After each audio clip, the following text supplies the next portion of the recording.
You're scrolling through your phone at 3 in the morning again, and you don't even know what you're looking for anymore.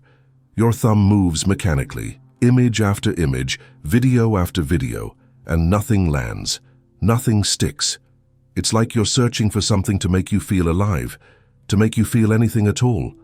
But every dopamine hit lasts less than a second before the emptiness rushes back in, heavier than before. Your chest feels hollow, like someone carved out everything that used to matter and left just the outline of a person. You used to get excited about things. You remember that version of yourself like a stranger, someone who could laugh freely, who looked forward to weekends, who had dreams that felt real and reachable. Now you drag yourself through meditation apps you don't finish, spiritual books you can't focus on, self-help podcasts that sound like they're speaking a language you used to understand but forgot. You've tried everything. You've tried the gratitude journals and the affirmations and the breath work and the manifesting. And maybe they worked for a day, maybe even a week. But here you are again, more exhausted than before, because now you're tired of trying to not be tired. And the worst part, the part that keeps you up at night, is that you look fine. You smile at the right times, you say you're okay when people ask, you post the occasional photo that makes it look like you're living. But inside there's this vast, aching numbness, this spiritual wasteland where your soul used to dance. You're burned out on your own existence, and even the practices that once saved you now feel like another chore on an endless list. Maybe, just maybe, Rumi knew this desert, this place where even God feels silent, and maybe he discovered that the emptiness eating you from within isn't the problem at all, but the doorway you've been too afraid to walk through. Because here's what nobody tells you about spiritual burnout. It's not that you've lost your way, it's not that you're doing it wrong, or that you need to try harder or find the right teacher or the right technique.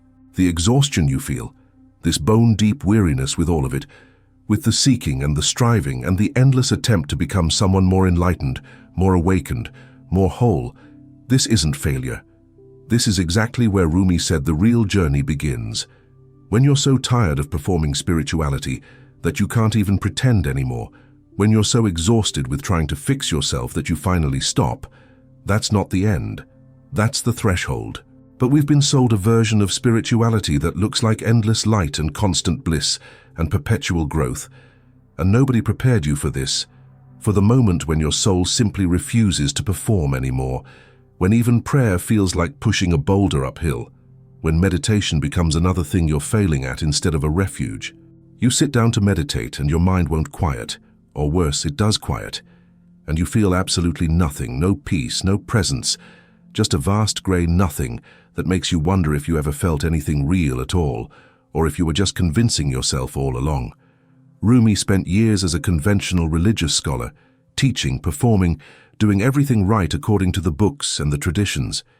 He was respected, successful, admired. And then he met Shams, the wandering dervish who turned his entire world inside out, and everything Rumi thought he knew about God and truth and the spiritual path burned to ashes. He lost his mind. He wept in the streets. He abandoned his prestigious position.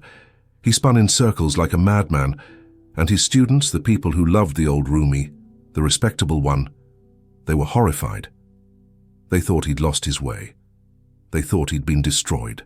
But Rumi was finally becoming real, because what Shams did was strip away every performance, every spiritual identity, every idea Rumi had about what enlightenment should look like, until there was nothing left but raw, aching aliveness. And that's what your burnout is trying to do. It's trying to strip away every false version of spirituality you've been performing, even for yourself, especially for yourself. Every time you force yourself to be grateful when you feel dead inside, you're lying. Every time you sit in meditation because you should, not because something in you genuinely wants to meet the silence, you're performing. Every time you speak in that soft spiritual voice about trust and surrender, while your insides are screaming with rage and grief and confusion, you're wearing a mask. And your soul, that part of you that actually knows truth, is so exhausted from maintaining these masks that it's shutting down. It's going on strike. It's saying, I will not participate in this performance anymore, even if it means feeling nothing, even if it means you think you've lost me forever. You know what Rumi discovered in his devastation, in those months and years after Shams disappeared, and he thought he'd die from the grief. He discovered that the ache itself was more honest than any of his previous prayers, that his confusion was more real than his old certainties, that his not knowing was closer to God than all his scholarship had ever been. He discovered that spirituality isn't about ascending to some higher plane where you're always peaceful and centered and wise. It's about descending into the absolute truth of what you're actually feeling right now, even if what you're feeling is nothing, even if what you're feeling is that you're faking it, and you have been for a long time. The spiritual path we've been sold, it's exhausting because it's based on a fundamental lie. The lie that you're broken and need fixing. The lie that if you just do enough practices, read enough books, follow enough teachers, heal enough wounds, release enough trauma, you'll finally arrive at some permanent state of okayness. But that arrival never comes, does it?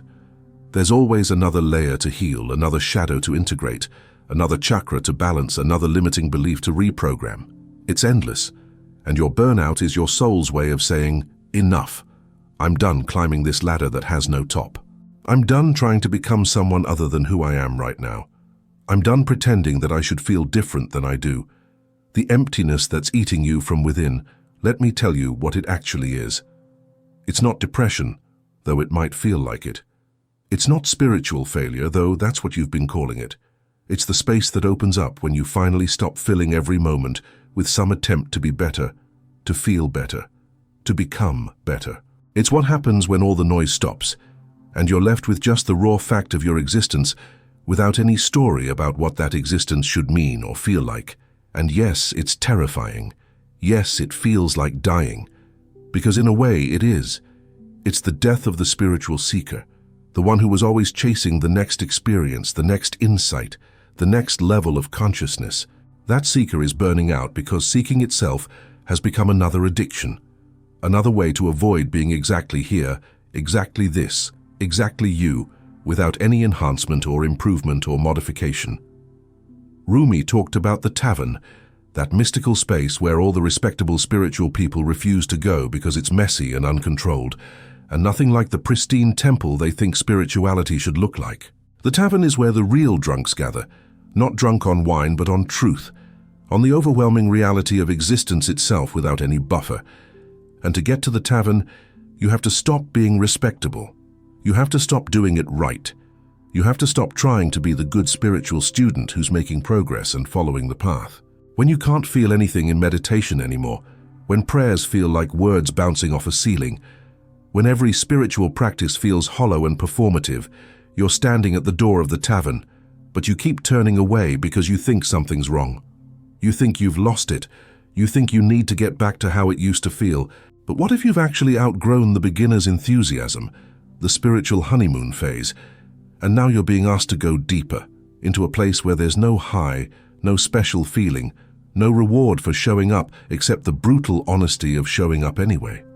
What if the emptiness isn't the absence of God, but the presence of God without any decoration, without any story, without any feeling tone to confirm that yes, this is spiritual, this is meaningful? What if you're being asked to love the divine in the desert, in the darkness, in the absolute silence where nothing confirms your effort and nothing applauds your dedication? This is what Rumi meant when he said, "The wound is where the light enters you." Your burnout is the wound. The emptiness is the wound. The inability to fake enthusiasm anymore is the wound. And you think the wound is the problem, something to heal, to fix, to overcome. But Rumi is saying the wound itself is the entrance. Stop trying to close it. Stop trying to make it feel better. The light doesn't enter through your strength or your spiritual accomplishments or your perfectly balanced chakras. It enters through the broken places, the exhausted places, the places where you've finally given up trying to be anything other than utterly human. But let me be honest with you about something, because I think you need to hear this. This phase, this spiritual burnout, it's not comfortable, and it doesn't resolve quickly. You're not going to wake up tomorrow suddenly inspired again, suddenly on fire with purpose and passion and clarity. That's not how this works. The desert is long. The dark night, as John of the Cross called it, isn't a single night, but sometimes months, sometimes years of walking without the consolations you used to rely on. And our culture has no patience for this. Our spiritual marketplace has no patience for this. Everything is about the breakthrough, the transformation, the before and after, the testimonial where someone was lost and now they're found. But Rumi's path, the real mystical path, it includes long stretches where you're neither lost nor found, where you're just walking, where nothing much is happening except that you're becoming more real, more honest, more stripped of illusion with each step. The exhaustion you feel with spiritual practices, have you considered that maybe some of those practices aren't serving you anymore? That maybe they were training wheels and you've outgrown them, but you're still trying to ride with training wheels because you're afraid of what happens if you take them off? Meditation apps with their soothing voices telling you to relax, to let go, to find peace. Maybe they were helpful once, but now they feel infantilizing because you're no longer a beginner who needs to be walked through basic presence. You know how to be present, you've done the work, but presence isn't always peaceful. Sometimes presence means feeling the full weight of your exhaustion, your disappointment, your grief over the fact that spirituality didn't save you the way you thought it would. And here's where it gets really uncomfortable. What if the emptiness that's eating you from within is actually your soul digesting all the false nutrition you've been feeding it? All the spiritual bypassing disguised as wisdom, all the toxic positivity disguised as faith, all the forced gratitude when what you really felt was rage or despair or numbness. Your soul is rejecting it, purging it, and yes, it feels like you're emptying out completely. But what if that's exactly what needs to happen before anything real can grow? You can't plant a garden in soil that's already full of plastic flowers. You have to clear it out first, and the clearing out looks like death, like nothing will ever grow here again. But Rumi, standing in his own devastation after losing Shams, spinning in circles, weeping, creating poetry from pure anguish, he was clearing the soil. He was becoming empty enough to be filled with something that wasn't borrowed, wasn't second-hand, wasn't from books or teachers, but from the direct, unmediated encounter with the divine that burns away everything that isn't utterly true. See, we've been taught that spiritual growth should feel like expansion, like opening, like more love, more peace, more connection. And sometimes it does. But sometimes, maybe more often, it feels like contraction, like closing, like less of everything you used to rely on to know you were okay, less certainty, less motivation, less feeling, less meaning. And in that less, in that subtraction, something essential remains that you couldn't see before because it was crowded out by all the more. Who are you when you can't feel inspired? Who are you when meditation doesn't work? Who are you when God is silent and your prayers feel like talking to yourself and every spiritual teaching sounds like a foreign language? That you, the one who remains when everything else has burned away, that's who Rumi was interested in, not the spiritual achiever, not the enlightened master, but the raw human being who's still here even when all the lights go out. Because that's the beloved, not the version of you that's healed and whole and radiating light, but the version that's exhausted and confused and doesn't know anymore. That's the one the divine is actually in love with. That's the one that all the mystics write about when they talk about union. Not the perfected self, but the true self, and the true self is often tired and uncertain and very, very human. I know you've been comparing yourself to who you used to be, to that version that woke up excited for meditation, that read spiritual books with hunger, that believed wholeheartedly in transformation. And you're judging yourself for losing that, for becoming this dimmed, dulled version that can barely muster the energy to care. But what if that earlier version was intoxicated with the idea of spirituality, and now you're sobering up, and sobriety doesn't feel as good, but it's real? What if you were in love with the concept of awakening, and now you're facing awakening itself, which is far less glamorous and far more ordinary than you ever imagined? Rumi wrote about the difference between knowing the path and walking the path, and knowing always feels better because knowing is still in your head, still in control, still safe. But walking means your feet hurt, you get lost, it takes longer than you thought, and there's no guarantee you'll arrive anywhere that looks like the pictures. Walking means sometimes you sit down in the middle of the road because you can't take another step, and everyone passes you by and you wonder if you should have stayed home where it was comfortable, and you can't even remember anymore why you started walking in the first place. Here's what I need you to understand, and I'm going to pause here because this is important. The spiritual burnout you're experiencing, the emptiness, the inability to care about practices that used to light you up. This isn't happening because you're doing something wrong. It's happening because you're doing something right. You're becoming honest. You're becoming real. And reality, true reality, without any filter or story, is often underwhelming. It doesn't sparkle. It doesn't confirm anything. It just is. And your ego, the part of you that was invested in being a spiritual person, in having a spiritual identity, in making spiritual progress, that part is starving to death because you're no longer feeding it. You're no longer giving it the hits of specialness, of enlightenment, of being on a higher path than ordinary people.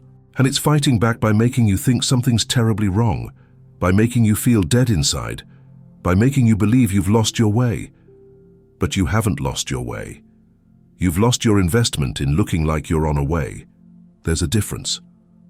Rumi said, "Come, come, whoever you are, wanderer, worshipper, lover of leaving, it doesn't matter.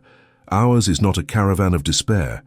Come, even if you have broken your vows 1,000 times. Come, yet again, come." And I think we hear that as an invitation to the spiritual path, to the practices, to the community of seekers. But what if it's an invitation to this? To the breaking, to the exhaustion, to the place where you've broken your vows to yourself and to your practices and to your commitment to transformation? What if come means come to the end of trying? Come to the failure, come to the burnout itself, and discover that even here, especially here, you're not outside the path but deeper in it than you've ever been. The caravan is not one of despair, he says, but he's not saying there's no despair in the caravan. He's saying the despair itself isn't the end. It's part of the journey. It's one of the stations every traveler passes through, and trying to skip it or meditate it away or affirm it into something more positive is like trying to drive from New York to California without going through the middle of the country. You'll get stuck in Pennsylvania forever, circling, never arriving, because you're refusing to cross the terrain that looks empty and boring and endless. Your spiritual burnout is your crossing. This is your Kansas, your Nebraska, your long flat nothing where you can see for miles, and there's no landmark, no mountain, no ocean, just the road and your tired body in the car and the hypnotic sameness of it all. And you're supposed to hate it. You're supposed to want to turn around. You're supposed to question why you ever started this trip. Because that's how you know you're actually moving, actually going somewhere, instead of just driving in circles around familiar territory where everything looks spiritual and meaningful and like progress. The mystics, all of them, they talk about this stage. They have different names for it. The dark night, the cloud of unknowing, the divine desert, the winter of the spirit. And every single one of them says the same thing. You can't skip it, you can't speed through it. And trying to do so only makes it last longer. The only way through is through. The only way is to stop resisting the emptiness and let it empty you completely. Because what you think is being eaten from within, that's not your soul disappearing.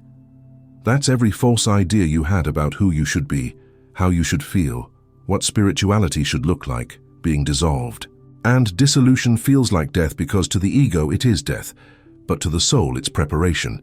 It's the fallow season where nothing grows above ground but below, in the darkness, roots are going deeper than they ever could when you were focused on blooming. You want to know what Rumi would say to you right now in your exhaustion, in your emptiness, in your inability to care about one more spiritual teaching? He'd say, stop caring, stop trying, stop seeking, stop performing spirituality, even in the privacy of your own meditation practice. Let yourself be exactly as burned out as you are. Let yourself be exactly as empty as you feel. Let yourself admit that you don't know, you don't understand, and you're too tired to pretend anymore. And then he'd say, now you're ready, now we can begin. Because everything before this was preparation, was the warm-up act, was you building the identity of spiritual seeker so that it could be demolished and you could discover what remains when even that is gone. What remains is not impressive. It's not enlightened in any way that would look good on social media or in a spiritual memoir. What remains is often just tired and ordinary and very, very quiet, but it's real. And Rumi spent his whole life after Sham's teaching that the real, no matter how unspectacular, is infinitely more valuable than the performance. no matter how dazzling. Think about this. You're exhausted with spiritual practice, but what if that exhaustion is itself a practice? What if showing up to meditation even when it feels pointless, sitting in silence even when nothing happens, continuing to be here even when here feels like nowhere? What if that's the most rigorous practice you've ever done? Not because it's producing results, but because it's not. Not because it's making you feel better, but because it's teaching you to be present even when being present offers no reward. Every spiritual tradition eventually arrives at this. Christianity calls it faith, continuing to believe even when God is silent. Buddhism calls it showing up to the cushion whether you feel peaceful or not. Sufism calls it loving the beloved, even when the beloved seems to have abandoned you. It's all the same teaching. The real path begins when the carrots are taken away. When you're no longer doing this for the good feelings, the insights, the transformation, the healing. You're doing it because something in you, deeper than your exhaustion, deeper than your burnout, knows that this is the only thing worth doing even when it feels like nothing at all. And let's talk about the nothing for a minute, because that's what you're most afraid of, isn't it?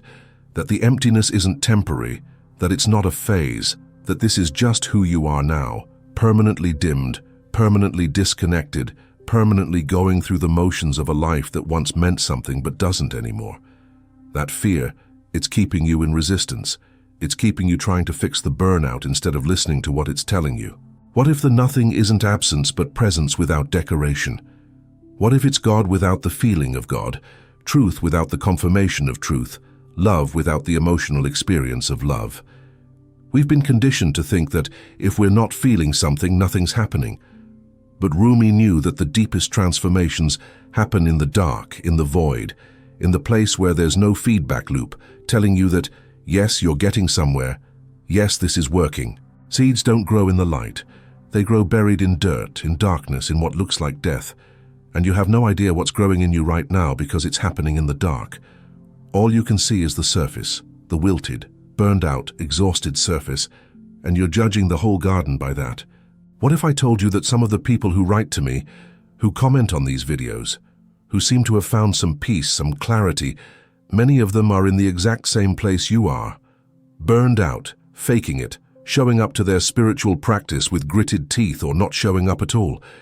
The difference isn't that they're more advanced or more healed or doing it better. The difference is they've stopped fighting the burnout.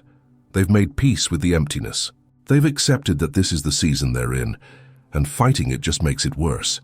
So they sit in their meditation practice feeling nothing, and they say, okay, today it's nothing. They open their spiritual books and can't focus, and they say, okay, today I can't focus. They wake up without enthusiasm, and they say, okay, today there's no enthusiasm. And something about that acceptance, that stop fighting, it doesn't make the burnout go away, but it makes it bearable. It makes it part of the path instead of evidence that they've left the path. Before we go deeper, I need to stop and ask you something, and I want you to answer from your gut, not your head. How long have you been pretending you're okay? How long have you been showing up with a smile, with affirmations, with spiritual platitudes, while inside you're screaming, or worse, you're silent because even screaming takes more energy than you have? If reading that question makes your chest tighten, if it makes you want to look away from these words, then I need you to do something that might feel impossible.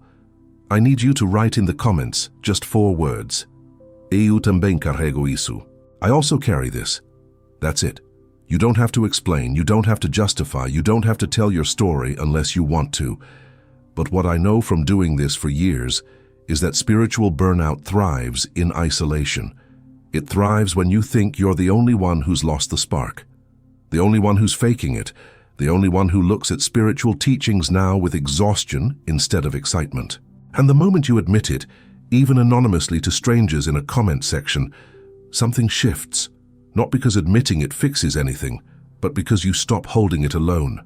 Because someone else reading this, maybe in a different country, maybe in a different time zone, in their own 3 a.m. moment of despair, they're going to see your comment and realize they're not crazy, they're not broken, they're not the only one. And Rumi knew this. He knew that the wound is where the light enters you, but he also knew that wounds need witnesses. They need to be seen, acknowledged, held by someone other than yourself. So if you're ready, if your hands are shaking, but you're going to do it anyway, write it. Eu também carrego isso. And for those of you who can't, who aren't ready, who feel too exposed even in anonymity, that's okay too. Your silent presence here is also sacred. There's courage in witnessing even when you can't speak. Rumi taught that sometimes the most eloquent prayer is silence. Now let's talk about what comes after you stop fighting, because that's the question, isn't it? Okay, I accept the burnout, I stop resisting the emptiness, then what? And the answer is going to disappoint you because there's no then what. There's just this. This moment of being burned out and accepting it. This moment of feeling empty and not trying to fill it. This moment of showing up without any idea why you're showing up. And then another moment just like it. And another. And somewhere in the accumulation of these unremarkable moments, something shifts, but so gradually you don't notice it until much later when you look back and realize, oh, something changed. I'm still tired, but it's a different tired. I'm still empty, but there's space in the emptiness instead of just lack. I'm still not sure what I'm doing, but I'm okay with not being sure. Rumi didn't become Rumi overnight. After Shams left, after that devastating disappearance, Rumi spent years in his grief, in his confusion, writing poetry because it was the only thing that made sense when nothing else did. And the poetry that came out of that period, the stuff we read now and think is so enlightened, so transcendent, it wasn't written from a place of having figured it out. It was written from the center of the storm, from the emptiness, from the not knowing. He wasn't teaching from the mountaintop. He was reporting from the valley, from the darkness, from the desert. And maybe that's what your burnout is asking you to do. Not to overcome it so you can teach others how you did it, not to transform it into some redemptive narrative where suffering leads to wisdom, and the wound becomes your superpower. Maybe it's asking you to simply be in it, to be honest about it, to stop pretending it's something other than what it is. Because there's something revolutionary about that in our culture, of toxic positivity and mandatory gratitude, and the relentless pressure to turn every difficulty into a growth opportunity. There's something subversive about saying I'm burned out, I'm empty, I don't know what I'm doing, and I'm not going to perform having it together anymore. Even to myself. Especially to myself. The spiritual marketplace wants you to believe that burnout is a problem to solve, that there's a course or a retreat, or a healer or a plant medicine ceremony that will fix it. And maybe those things help some people. But what if your particular path requires you to stop looking for fixes? What if it requires you to sit in the unfixed place long enough that you stop believing you're broken? What if the emptiness isn't something to fill, but something to finally allow yourself to feel without immediately reaching for a solution? Here's what nobody tells you. The mystics, the real ones, not the Instagram variety, but the ones who disappeared into caves and deserts and silence for years, they weren't blissed out. They were often miserable. They wrote about desolation, abandonment, the absolute absence of any spiritual consolation. St. John of the Cross, his Dark Night writings are brutal. He's not describing a weekend of feeling down. He's describing years of feeling nothing, of all his spiritual practices becoming empty rituals, of God becoming completely, devastatingly silent. And he didn't write those texts as cautionary tales. He wrote them as maps, as confirmation that if you're experiencing this, you're exactly where you're supposed to be. The dark night isn't a detour, it's the main road. Most people just turn back before they get there, because nobody warned them it was coming. Or they warned them but made it sound like something you could skip if you were spiritual enough, if you had enough faith, if you meditated correctly. But you can't skip it.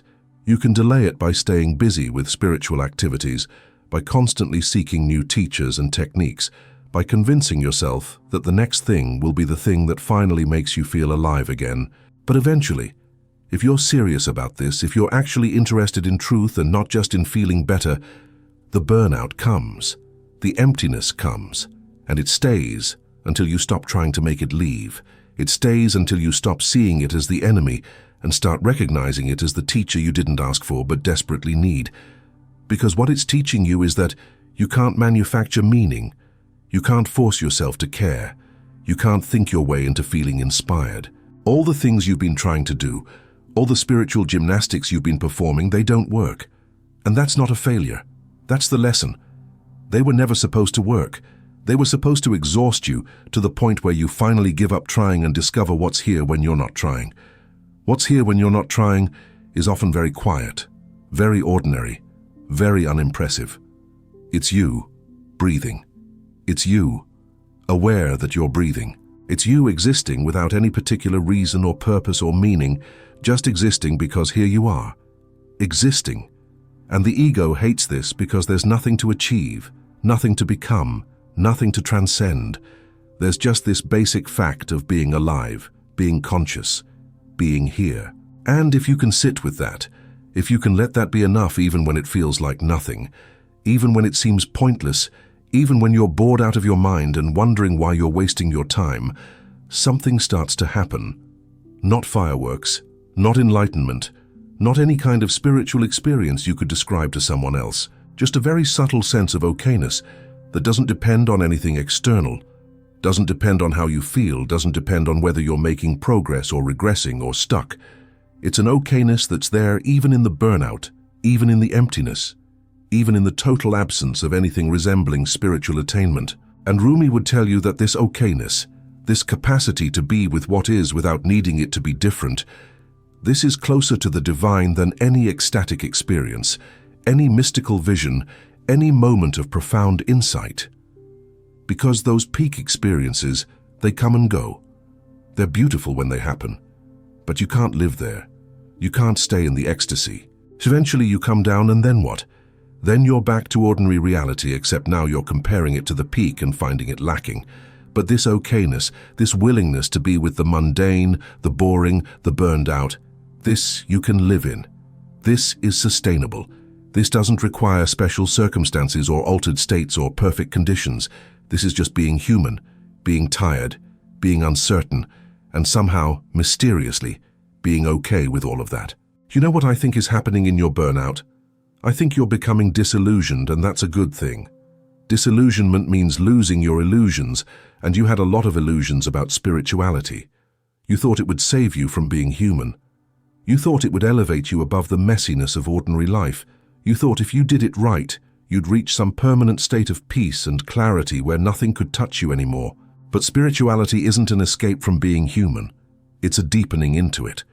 It's a willingness to feel everything, including the burnout, including the emptiness, including the disappointment, that it's not what you thought it would be.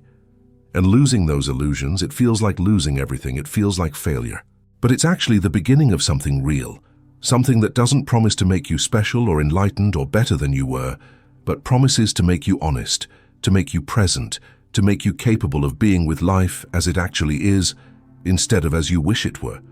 The emptiness that's eating you from within, let it eat. Let it consume every false idea, every spiritual fantasy, every belief that you're supposed to be somewhere other than exactly where you are. Feed it all your resistance, all your shame about being burned out, all your fear that this means you're failing. Let it devour everything until there's nothing left but the irreducible fact of your existence, your consciousness, your being here now without any story about what that should mean. Because that's what's real.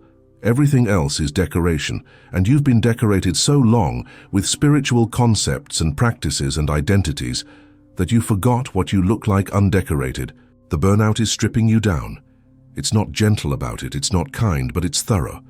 And when it's done, when everything that can be taken has been taken, what remains is what could never be taken. What remains is what you actually are beneath all the becoming, beneath all the seeking, beneath all the trying to be someone you're not. Rumi's poetry, if you really read it, it's not about achieving union with God. It's about discovering you were never separate to begin with. The whole journey, the whole search, it was based on a misunderstanding. You thought you had to become something, reach somewhere, attain some state. But you were already it.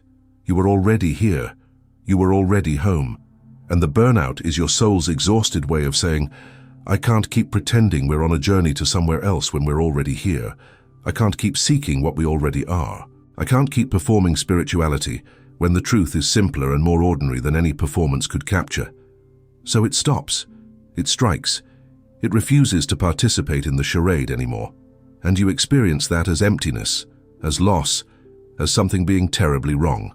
But what if it's the most right thing that's ever happened to you? What if this is your soul finally telling you the truth after years of letting you believe the stories? The truth is, you're tired because you've been carrying weight that was never yours to carry. The weight of becoming enlightened, of healing all your wounds, of transcending your humanity, of being a good spiritual person who meditates daily and stays positive and trusts the universe and never complains or doubts or feels utterly lost. That weight, it's crushing. And your burnout is your body, your psyche, your soul saying, I can't carry this anymore. Put it down. And you think putting it down means giving up, failing, losing your way. But putting it down means finally being free to just be here, to just be you, to just be alive without the pressure to make it mean something more than it already means by virtue of being. You don't have to earn your existence by being spiritual. You don't have to justify taking up space by constantly improving. You're allowed to be tired. You're allowed to not know. You're allowed to feel empty and not immediately try to fill yourself up with the next teaching, the next practice, the next promise of transformation. What if this is your transformation? Not into something more, but into something truer, not ascending, but descending into the reality of what you actually are, which is smaller and more ordinary and more limited than your spiritual fantasies wanted to admit, but also more solid, more real, more capable of being here for the long haul, because it's not trying to be anything other than what it is. Rumi became one of the most beloved mystics in history, not because he transcended his humanity, but because he dove so deeply into it, into his grief, his longing, his confusion, that he came out the other side with poetry that speaks to anyone who's ever been human, ever been in pain, ever been lost. He didn't write from the mountaintop. He wrote from the valley. He wrote from the desert. He wrote from the emptiness, and that's why his words still matter 800 years later, because he wasn't trying to sell you on some spiritual bypass.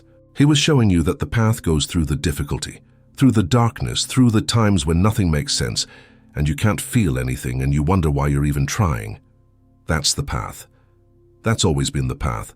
The rest is just marketing. So here you are, burned out, empty, exhausted with all of it. And I'm not going to tell you it gets better in the way you want it to get better. I'm not going to promise you that one day you'll wake up and the spark will be back and you'll be excited about your spiritual practice again, and everything will feel meaningful and purposeful and aligned. Maybe that happens. Maybe it doesn't. But what I can tell you is that if you stop fighting this, if you let yourself be exactly this burned out, exactly this empty, exactly this uncertain, something relaxes. Some part of you that's been clenched tight with the effort of trying stops trying. And in that stopping, in that surrender, not to some higher power, but to the simple reality of your current experience, there's a kind of peace. Not the peace of having figured it out or overcome it or transcended it. The peace of just being with it. The peace of not being at war with your own experience anymore. And maybe that's all spirituality ever was supposed to be. Not a ladder to climb, but a willingness to be here, to be present to what is, to stop arguing with reality and start living it. Not life as you wish it were, not you as you think you should be, but this life, this moment, this breath, this exact configuration of consciousness that you are right now, burned out and empty, and still somehow here, still somehow breathing, still somehow capable of reading these words and recognizing something true in them, even if you don't know what to do with that truth.